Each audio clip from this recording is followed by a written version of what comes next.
Earth ಮೇಲೆ ಕೆಲವು places ಇವೆ, ಅಲ್ಲಿ ಹೋಗಲು ಗೌರ್ಮೆಂಟ್ಸ್ ಕೂಡ ಅಲೋ ಮಾಡೋದಿಲ್ಲ. ಒಂದು ಪ್ಲೇಸ್ ನಲ್ಲಿ 5 ನಿಮಿಷ ನಿಂತರೆ ಸಾಕು, ಸಾವು ಕನ್ಫರ್ಮ್. ಮತ್ತೊಂದು ಐಲ್ಯಾಂಡ್ ಗೆ ವಿಜ್ಞಾನಿಗಳು ಹೊರತು ಬೇರೆ ಯಾರಿಗೂ ಎಂಟ್ರಿ ಇಲ್ಲ. ಆದ್ರೆ ಪ್ರಶ್ನೆ ಏನಂದ್ರೆ, ಈ ಪ್ಲೇಸಸ್ ಗಳಲ್ಲಿ ಅಂತದ್ದು ಏನಿದೆ, ಯಾಕೆ ಇವುಗಳನ್ನು ಪ್ರಪಂಚದಿಂದ ಹೈಡ್ ಮಾಡಲಾಗಿದೆ? ಈ ವಿಡಿಯೋದಲ್ಲಿ ತಿಳಿಯೋಣ, ಸ್ಕಿಪ್ ಮಾಡದೆ ನೋಡಿ. 1986ರಲ್ಲಿ ಯುಕ್ರೇನ್ನ ಚೆರ್ನೋಬಿಲ್ ನ್ಯೂಕ್ಲಿಯರ್ ಪವರ್ ಪ್ಲಾಂಟ್ ನಲ್ಲಿ ಮಾನವನ ಇತಿಹಾಸದಲ್ಲೇ ಅತ್ಯಂತ ಭಯಾನಕ ನ್ಯೂಕ್ಲಿಯರ್ ಡಿಸಾಸ್ಟರ್ ಸಂಭವಿಸಿತು ಮತ್ತು ಅದರ ನಂತರ ನಡೆದಿದ್ದು ಸೈನ್ಸ್ಗೂ ಶಾಕಿಂಗ್ ಆಗಿತ್ತು. ರಿಯಾಕ್ಟರ್ ಒಳಗಿನ uranium fuel, concrete, steel, sand ಎಲ್ಲವೂ ಸಾವಿರಾರು ಡಿಗ್ರಿ ಉಷ್ಣದಲ್ಲಿ ಕರಗಿ ಒಂದು ವಿಚಿತ್ರ ಲಾವಾ ಆಗಿ ಮಾರ್ಪಟ್ಟಿತ್ತು. ಅದನ್ನೇ ಇಂದು ಎಲಿಫೆಂಟ್ಸ್ ಫುಟ್ ಅಂತ ಕರೆಯುತ್ತಾರೆ. ಇದು ಸಾಮಾನ್ಯವಾದ ಲಾವಾ ಅಲ್ಲ, ಇದು ಕೋರಿಯಂ ಅನ್ನೋ ಮೆಟೀರಿಯಲ್, ಅಂದ್ರೆ ಅರ್ತ್ ಅಲ್ಲಿ ಇರುವ ಅತ್ಯಂತ ರೇಡಿಯೋ ಆಕ್ಟಿವ್ ವಸ್ತುಗಳಲ್ಲಿ ಒಂದು. 1986ರಲ್ಲಿ ವಿಜ್ಞಾನಿಗಳು ಮೊದಲ ಬಾರಿಗೆ ಇದರ ಹತ್ತಿರ ಹೋದಾಗ ಅದರ ರೇಡಿಯೇಷನ್ ಲೆವೆಲ್ ಎಷ್ಟು ಡೇಂಜರಸ್ ಆಗಿತ್ತಂದ್ರೆ, ಒಬ್ಬ ವ್ಯಕ್ತಿ ಕೇವಲ 30 ಸೆಕೆಂಡ್ ಅದರ ಹತ್ತಿರ ನಿಂತರೆ ಆತನ ಆರೋಗ್ಯ ಸಂಪೂರ್ಣವಾಗಿ ಕೆಡುತ್ತಿತ್ತು. 5 ನಿಮಿಷ ನಿಂತರೆ ಆ ವ್ಯಕ್ತಿ ಬದುಕುತ್ತಿಲ್ಲ.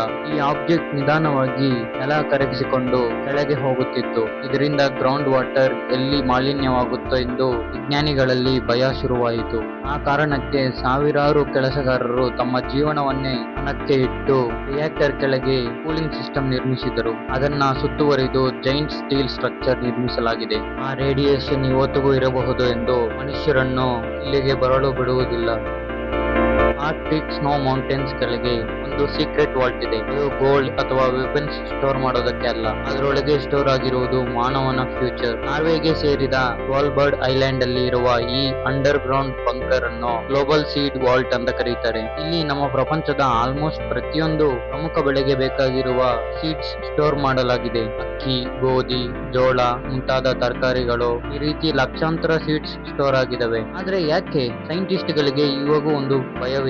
ಒಂದು ದಿನ climate change, asteroid impact, nuclear war, ಈ ರೀತಿ ಯಾವುದೋ ಒಂದರಿಂದ ನಮ್ಮ ಬೆಳೆಗಳು ಸಂಪೂರ್ಣವಾಗಿ ನಾಶವಾಗಬಹುದು. ಆಗ ಹ್ಯುಮ್ಯಾನಿಟಿ ಮತ್ತೆ ಫಾರ್ಮಿಂಗ್ ಸ್ಟಾರ್ಟ್ ಮಾಡೋಕೆ ಬ್ಯಾಕಪ್ ಬೇಕಾಗುತ್ತದೆ. ಅದಕ್ಕಾಗಿ ಈ ವಾಲ್ಟ್ ನಿರ್ಮಿಸಲಾಗಿದೆ. ಇದು ಮೌಂಟೇನ್ ಒಳಗೆ ಡೀಪ್ ಅಂಡರ್ ಗ್ರೌಂಡ್ ನಲ್ಲಿ ಇದೆ. ಅಲ್ಲಿ temperature almost -18 degree Celsius maintain ಮಾಡುತ್ತಾರೆ. ಒಂದು ವೇಳೆ ಪವರ್ ಫೇಲ್ಯೂರ್ ಆದ್ರೂ ಸಹ ಈ ಆರ್ಕ್ಟಿಕ್ ಕೋಲ್ಡ್ ನಿಂದ ನ್ಯಾಚುರಲ್ ಆಗಿ ಪ್ರಿಸರ್ವ್ ಆಗುತ್ತದೆ. ಜನ ಇದನ್ನ ಡೂಮ್ಸ್ಡೇ ವಾಲ್ಟ್ ಎಂದು ಸಹ ಕರೆಯುತ್ತಾರೆ. ಇಷ್ಟೊಂದೆಲ್ಲ ಪ್ರಿಸರ್ವ್ ಮಾಡಿದಾಗ ಮನುಷ್ಯರನ್ನು ಸುಮ್ಮನೆ ಬಿಟ್ರೆ ಅವರಿಂದ ಫಂಗೈ, ಬ್ಯಾಕ್ಟೀರಿಯಾ ಈ ತರ ಏನಾದ್ರೂ ಸ್ಪ್ರೆಡ್ ಆಗಬಹುದು ಎಂದು ಇಲ್ಲಿಗೆ ಯಾವ ಮನುಷ್ಯರನ್ನು ಒಳಗೆ ಹೋಗುವುದಕ್ಕೆ ಬಿಡುವುದಿಲ್ಲ.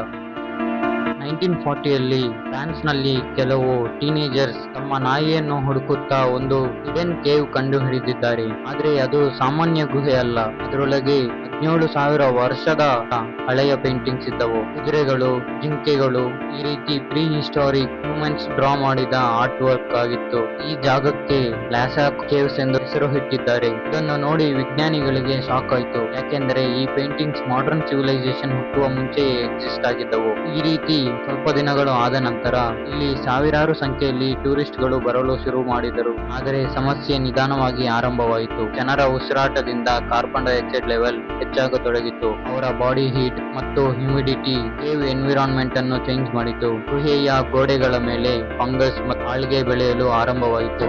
17,000 ವರ್ಷ ಸರ್ವೈವ್ ಆದ ಪೇಂಟಿಂಗ್ಸ್ ಕೆಲವೇ ವರ್ಷಗಳಲ್ಲಿ ಡ್ಯಾಮೇಜ್ ಆಗತೊಡಗಿದವು. ಆದ್ದರಿಂದ ವಿಜ್ಞಾನಿಗಳು ಈ ಗುಹೆಯನ್ನು ಇಮಿಡಿಯೇಟ್ ಆಗಿ ಕ್ಲೋಸ್ ಮಾಡಿದರು. ಈ ಒರಿಜಿನಲ್ ಗುಹೆಗೆ ಕೇವಲ ಕೆಲವು ಎಕ್ಸ್ಪರ್ಟ್ಸ್ ಮಾತ್ರ ಹೋಗುತ್ತಾರೆ. ಟೂರಿಸ್ಟ್ ಗಳಿಗಾಗಿ ಇನ್ನೊಂದು ಡೂಪ್ಲಿಕೇಟ್ ಗುಹೆಯನ್ನು ನಿರ್ಮಿಸಲಾಗಿದೆ. ಫ್ರಾನ್ಸ್ ಅಲ್ಲಿ ಒಂದು ಪ್ರದೇಶ ಇದೆ, ಅಲ್ಲಿ ಇಂದಿಗೂ ಜನರು ಪರ್ಮನೆಂಟ್ ಆಗಿ ಜೀವಿಸೋ ಹಂಗೆ ಇಲ್ಲ. ಅದರ ಹೆಸರು ಝೋನ್ ರೋಗ್. ಅದಕ್ಕೆ ಮೀನಿಂಗ್ ಏನಂದ್ರೆ ರೆಡ್ ಝೋನ್ ಅಂತ ಅರ್ಥ. ಒಂದನೇ ಪ್ರಪಂಚ ಯುದ್ಧದ ಸಮಯದಲ್ಲಿ ಈ ಪ್ರದೇಶದ ಮೇಲೆ ಲಕ್ಷಾಂತರ ಬಾಂಬ್ಗಳು ಬಿದ್ದಿದ್ದವು. ಅಲ್ಲಿದ್ದ ಇಡೀ ಕಾಡೇ ನಾಶವಾಯಿತು. ಕ್ಲಾರಿಟಿಯಾಗಿ ಹೇಳಬೇಕಂದ್ರೆ ಅಲ್ಲಿದ್ದ ಗ್ರಾಮವೊಂದು ಮ್ಯಾಪ್ ಇಂದ ಕಾಣೆಯಾಯಿತು. ಯುದ್ಧ ಮುಗಿದ ನಂತರ ಜನ ಈ ಲ್ಯಾಂಡ್ ಗೆ ಮತ್ತೆ ಬರಲು ಪ್ರಯತ್ನಿಸಿದರು. ಆದ್ರೆ ವಿಜ್ಞಾನಿಗಳು ಒಂದು ಭಯಂಕರವಾದ ನಿಜವನ್ನು ಕಂಡು ಹಿಡಿದರು. ಆ ಮಣ್ಣಿನ ಕೆಳಗೆ ಇನ್ನೂ ಸಾವಿರಾರು ಬ್ಲಾಸ್ಟ್ ಆಗದೇ ಇರುವ ಬಾಂಬ್ ಇವೆ. ಕೆಲವು ಬಾಂಬ್ಸ್ ವಿಷಕಾರಿ ಗ್ಯಾಸ್ ಗಳಿಂದ ತುಂಬಿವೆ ಮತ್ತು ಆ ಮಣ್ಣಿನಲ್ಲಿ ಆರ್ಸೆನಿಕ್, ಮೆರ್ಕ್ಯೂರಿ, ಲೆಡ್ ತರಹ ಪಾಯ್ಸನಸ್ ಕೆಮಿಕಲ್ಸ್ ತುಂಬಿಕೊಂಡಿವೆ. ಇನ್ ಕೆಲವು ಪ್ರದೇಶಗಳಲ್ಲಿ ಪ್ಲಾಂಟ್ಸ್ ಕೂಡ ಬೆಳೆಯೋದಕ್ಕೆ ಆಗುವುದಿಲ್ಲ. ಇಂದಿಗೂ ಫ್ರೆಂಚ್ ಬಾಂಬ್ ಡಿಸ್ಪೋಸಲ್ ಟೀಮ್ಸ್ ಪ್ರತಿ ವರ್ಷ ಸಾವಿರಾರು ಓಲ್ಡ್ ಎಕ್ಸ್ಪ್ಲೋಸಿವ್ಸ್ ರಿಮೂವ್ ಮಾಡುತ್ತಿದ್ದಾರೆ. ರೈತರು ಅಲ್ಲಿ ಹಲವಾರು ಬಾರಿ ಆಕ್ಸಿಡೆಂಟಲ್ ಆಗಿ ಬಾಂಬ್ಸ್ ಅನ್ನು ಕಂಡುಹಿಡಿಯುತ್ತಾರೆ. ಎಕ್ಸ್ಪರ್ಟ್ಸ್ ಹೇಳುವ ಪ್ರಕಾರ ಈ ಪ್ರದೇಶ ಕಂಪ್ಲೀಟ್ ಆಗಿ ಸೇಫ್ ಆಗಲು ಇನ್ನೂ 300 ವರ್ಷ ಬೇಕಾಗಬಹುದು. 1963ರಲ್ಲಿ ಐಸ್ಲ್ಯಾಂಡ್ ಸಮುದ್ರದ ಬಳಿ ಒಂದು ಸ್ಟ್ರೇಂಜ್ ಥಿಂಗ್ ನಡೆಯಿತು. ಸಡನ್ ಆಗಿ ಆ ಓಷನ್ ನಲ್ಲಿ ಒಳಗಿಂದ ಒಂದು ಅಗ್ನಿಪರ್ವತ ಉತ್ಪತ್ತಿಯಾಯಿತು. ಅದಾದ ನಂತರ ದಿನಗಳು ಕಳೆದವು, ನಂತರ ವಾರಗಳು ಕಳೆಯಿತು, ನಂತರ ಸಮುದ್ರದ ಮಧ್ಯೆ ಒಂದು ಹೊಸ ಐಲ್ಯಾಂಡ್ ಹುಟ್ಟಿತು. ಅದರ ಹೆಸರು ಸರ್ಡ್ಸೆ. ವಿಜ್ಞಾನಿಗಳಿಗೆ ಇದು once in a life time opportunity ಆಗಿತ್ತು, ಯಾಕೆಂದರೆ ಅರ್ತ್ ಅಲ್ಲಿ ಹೊಸ ಲ್ಯಾಂಡ್ ಹೇಗೆ ಡೆವಲಪ್ ಮಾಡುತ್ತದೆ ಅನ್ನೋದನ್ನ ಅವರು ಲೈವ್ ಆಗಿ ಅಬ್ಸರ್ವ್ ಮಾಡುವ ಚಾನ್ಸ್ ಆಗಿತ್ತದು. ಅದರಿಂದ ಈ ಐಲ್ಯಾಂಡ್ ಅನ್ನು ಇಮಿಡಿಯೇಟ್ ಆಗಿ ಪ್ರೊಟೆಕ್ಟೆಡ್ ಝೋನ್ ಮಾಡಿದರು. ಅಲ್ಲಿಗೆ ನಾರ್ಮಲ್ ಪೀಪಲ್ ಎಂಟ್ರಿ ಕಂಪ್ಲೀಟ್ ಆಗಿ ಬ್ಯಾನ್ ಮಾಡಿದರು. ವಿಜ್ಞಾನಿಗಳು ಸಹ ಸ್ಟ್ರಿಕ್ಟ್ ರೂಲ್ಸ್ ಫಾಲೋ ಮಾಡಬೇಕಾಗಿತ್ತು. ಆದ್ರೂ ಸಹ ಒಮ್ಮೆ ಒಬ್ಬ ರಿಸರ್ಚರ್ ಆಕ್ಸಿಡೆಂಟಲ್ ಆಗಿ ಸೀಟ್ ತೆಗೆದುಕೊಂಡ ಹೋದ ಕಾರಣ ಅದನ್ನು ರಿಮೂವ್ ಮಾಡಲಾಯಿತು. ಯಾಕೆಂದರೆ ಇಲ್ಲಿ ನೇಚರ್ ತನ್ನಿಂದ ತಾನೇ ಎವಾಲ್ವ್ ಆಗಬೇಕು ಅನ್ನೋದೇ ಉದ್ದೇಶ. ಈ ರೀತಿ ಕೆಲವು ವರ್ಷಗಳು ಕಳೆಯಿತು. ನಂತರ ಅಲ್ಲಿಗೆ ಪಕ್ಷಿಗಳು ಬಂದವು, ಪ್ಲಾಂಟ್ಸ್ ಗ್ರೋ ಆಗಲು ಶುರುವಾಯಿತು, ಕೀಟಗಳು ಬರಲು ಆರಂಭವಾದವು.